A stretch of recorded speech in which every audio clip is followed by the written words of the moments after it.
Hi, Jimmy here. Welcome back to the show. I'm really glad you're here. And nope, I'm not going to apologize for taking up your time because that's exactly what we're talking about today. Why do so many of us say, I'm sorry, when we haven't done anything wrong? Now look, if you've hurt someone, caused harm, or made a real mistake, of course, an apology is the right thing to do. Taking responsibility, that's powerful, that's human. But what about all those other I'm sorry moments? Like, I'm sorry, could I just ask a quick question? Or, sorry, I didn't mean to bother you. You know what I mean, right? That reflex apology that slips out when we're just existing, expressing ourselves, or heaven forbid, taking up space. So in this episode, we're going to unpack where that habit comes from, who it tends to affect the most, and why over-apologizing might be doing more harm than good. You know, not just to our confidence, but to how others perceive us too. And don't worry, this isn't about turning into some kind of unapologetic bulldozer. It's about balance. It's about confidence. It's about knowing the difference between being considerate and being compulsively sorry for simply being human. Let's get into it.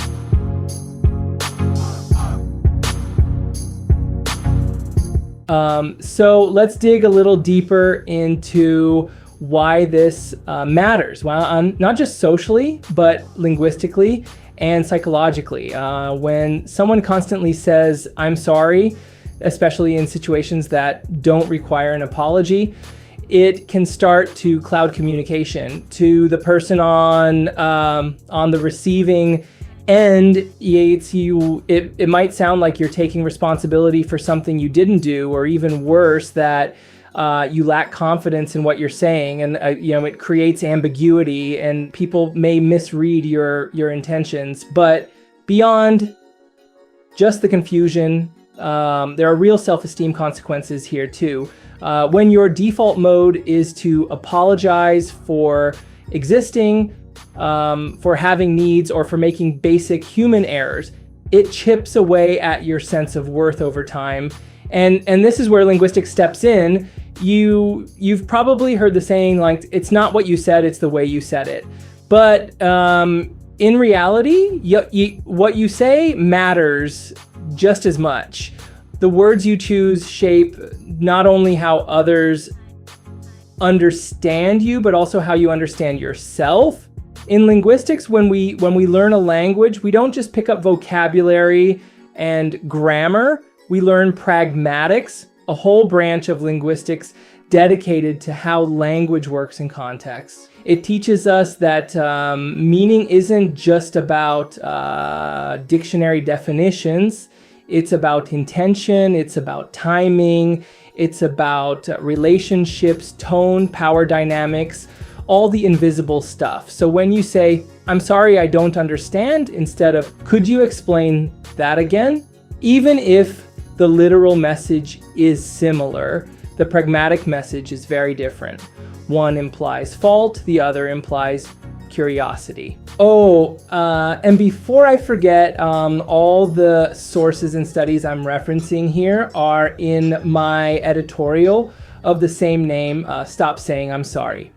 You can find the link in the episode description. All right, now that we've got the theory on the table, so what actually happens when we overuse I'm sorry? Well, a few things, and none of them are great.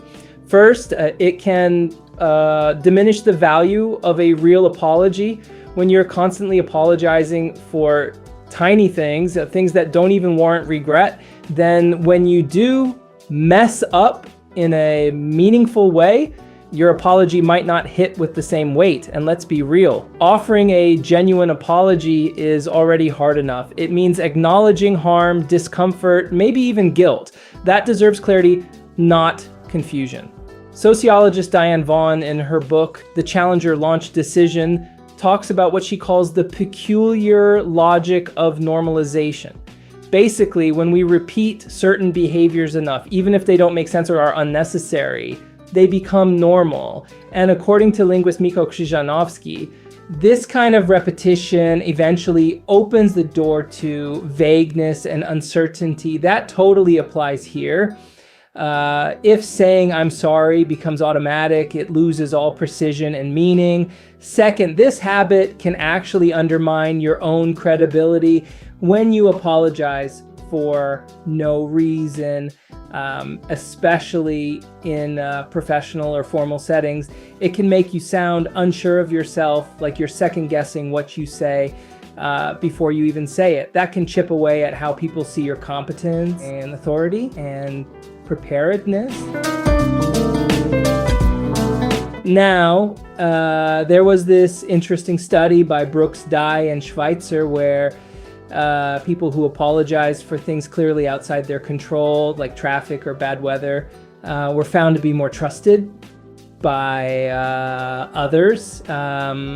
But here's the catch. The trust boost was pretty minimal, and honestly, to me, it feels more like people were just uncomfortable and didn't want to make a big deal out of it, rather than suddenly seeing the speaker as more trustworthy. In our field, especially in linguistics, the more accepted view is that these apologies are often involuntary reactions, almost like a verbal tic, but they don't go unnoticed. Neuroscientist Jay Rye even points out that when someone keeps apologizing, the listener might start thinking, do they regret everything they're saying? And if that's the case, why would I take their words seriously? Why would I keep listening? Over apologizing doesn't just change your internal voice. It changes how your words land, how they're valued, and whether they're even heard. Now, let's talk about some deeper reasons why people say, I'm sorry too often, especially when they shouldn't. One big one, fear of confrontation.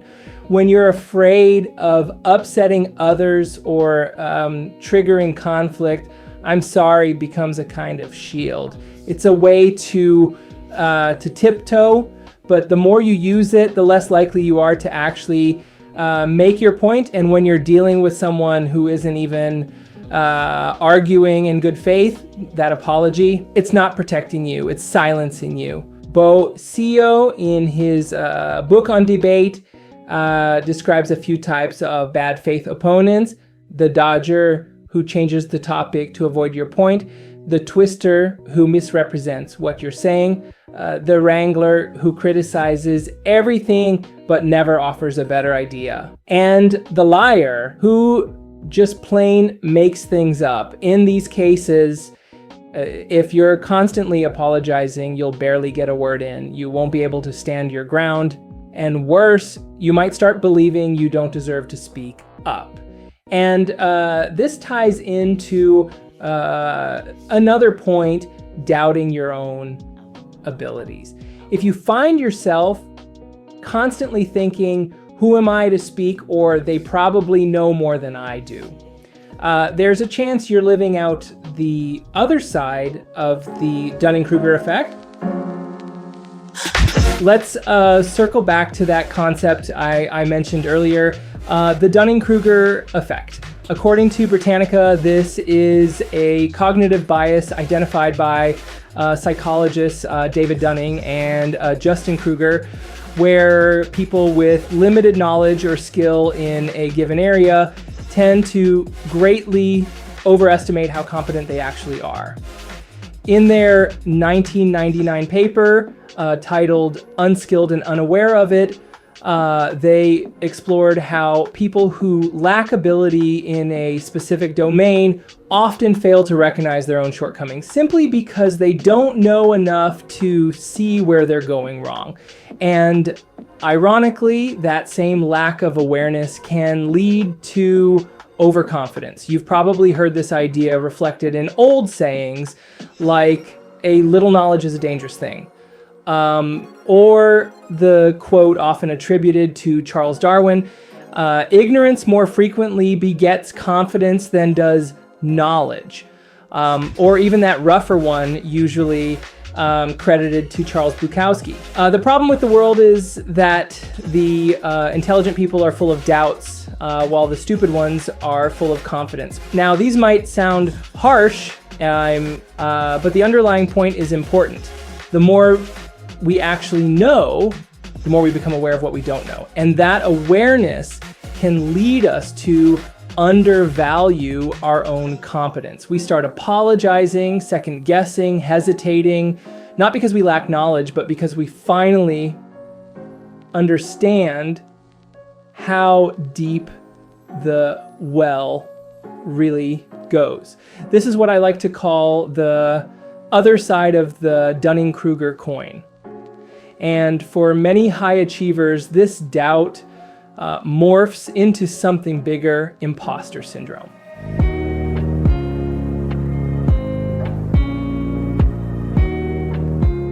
So let's talk a little more about imposter syndrome, because it's not just a buzzword, it's a real phenomenon that affects a lot of people, especially those who are genuinely skilled or knowledgeable. According to the NCBI, imposter syndrome is a behavioral health phenomenon described as self-doubt of intellect, skills, or accomplishments among high-achieving individuals. In other words, it's when people who are actually doing well still feel like they're faking it, like they're one step away from being found out. This condition, while not officially classified as a disorder, has been well studied, and with good reason. It's an absolute pleasure to have my good friend and a brilliant mind, Dr. Luis Skaka.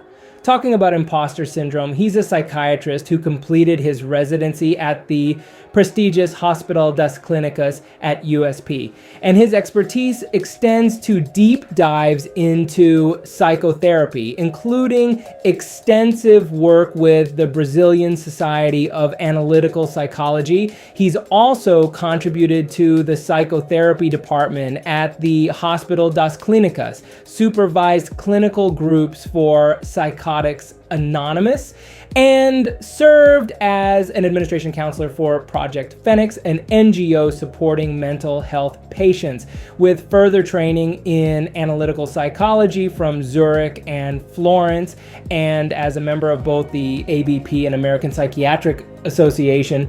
He's here to share his knowledge on imposter syndrome. Let's dive in. Have you ever felt like you weren't worthy of success and recognition? Like you were a fraud, a lie? If so, you may suffer from imposter syndrome. This condition hasn't yet been included in a classification manual, but it has been studied and garnered media attention. Symptoms include anxiety and worry about performance, fear of failure, fear of not being capable, and a need to ask for help because they seem unsure of how to act, a feeling of not belonging. Often, sufferers drop out of courses or jobs for fear of not being successful. Of course, we must differentiate this condition from other disorders such as depression, anxiety disorder, and other neuroses in which a psychologist and psychiatrist should be consulted. And in these cases, the symptoms are more severe, affecting other areas of life. Still, imposter syndrome is very distressing and can be treated with therapy. However, those who suffer from it need to look at and analyze their symptoms more critically. What good is this thinking doing? What good will it do me? Won't it be worse for me if I act like this? It's important to know that people who don't feel this way have similar performances to yours. So you can save a lot of brain power by not thinking in this defeatist way. Realize that by doing so, more constructive criticism begins to emerge on these issues. It's not that you can't feel this way, but facing others with the same capacity as you can help stop the process of belittling and prevent it from taking over your life. Lastly, and most importantly, ask for help. Most sufferers don't allow themselves to do this, but do it. Sometimes saying this to a mentor or colleague and receiving praise can offset these feelings, which also helps the group and everything flow. So don't keep it to yourself. Talk about your feelings. People dealing with imposter syndrome might hesitate to speak up, avoid taking credit for their work, or, you guessed it, over apologize. They might say, I'm sorry, not because they've done something wrong, but because they feel like they are wrong, that they're out of place, that someone smarter, more qualified, more articulate should be the one speaking. And that's the tragedy of it, because these are often the exact voices we need more of. So let's recap. Over-apologizing isn't always about politeness. Sometimes it's a signal of something deeper, fear of conflict, chronic self-doubt, or an overactive sense of empathy. And while empathy, humility, and reflection are good things, too much of any of them, especially when tangled up with anxiety or insecurity, can mute our voices. But the good news, like any habit, over-apologizing can be unlearned. And up next, we'll dive into how do we stop saying I'm sorry when it's not needed? What do we say instead? And how do we speak with clarity, compassion, and confidence without the unnecessary guilt trip? So as we wrap up today's episode, it's clear that empathy is a powerful, complex force. We've talked about how our brains are wired for it, how we literally feel with others through what Professor Michael Bannister calls vicarious brain activity, and how mirror neurons, as Daniel Goleman puts it, act like neural Wi-Fi connecting us to another person's internal state. But here's the thing, while empathy is undoubtedly a force for good, we also learned it can sometimes work against us, potentially draining our willpower and motivation if we're not careful. And that brings us to the core of today's discussion: how we express that empathy. You know, it's so easy to fall into the trap of overusing I'm sorry when we want to show we care or acknowledge someone's struggles. It's almost a reflex, right? But as we've explored, there are so many more effective and empowering ways to communicate genuine understanding and support. Think about it. Instead of I'm sorry I'm such a burden, how much more impactful is I'm so grateful for you being there for me when I need, thank you for listening to me. Or when a loved one shares a difficult diagnosis, moving from I'm sorry, aphasia sounds awful, I am so sad that you're experiencing it, to the much more supportive, I understand that aphasia is frustrating, especially not being able to easily communicate. You may count on me to help you navigate it. You know, exactly. It's about shifting our language from apology to acknowledgement, gratitude, and active support. It's about recognizing that true empathy isn't just feeling for someone, but feeling with them, and then expressing that connection in a way that uplifts and empowers. Next time you find yourself about to say, I'm sorry, in a situation where it's not about an apology, I encourage you to pause. Think about what you truly want to convey. Is it gratitude? Is it understanding? Is it a promise of support? Because often a heartfelt thank you, a genuine offer of help, or simply validating someone's experience can be far more empathetic and impactful than any apology. It's about being present, truly seeing the other person, and responding in a way that strengthens the connection rather than diminishing it. So let's challenge ourselves to evolve our empathetic language. Let's move beyond the automatic I'm sorry and embrace a vocabulary that truly reflects our compassion and our willingness to be there for each other. What are your thoughts on this? Have you found other phrases that work well for you? I'd love to hear them. See you next time, and stay curious.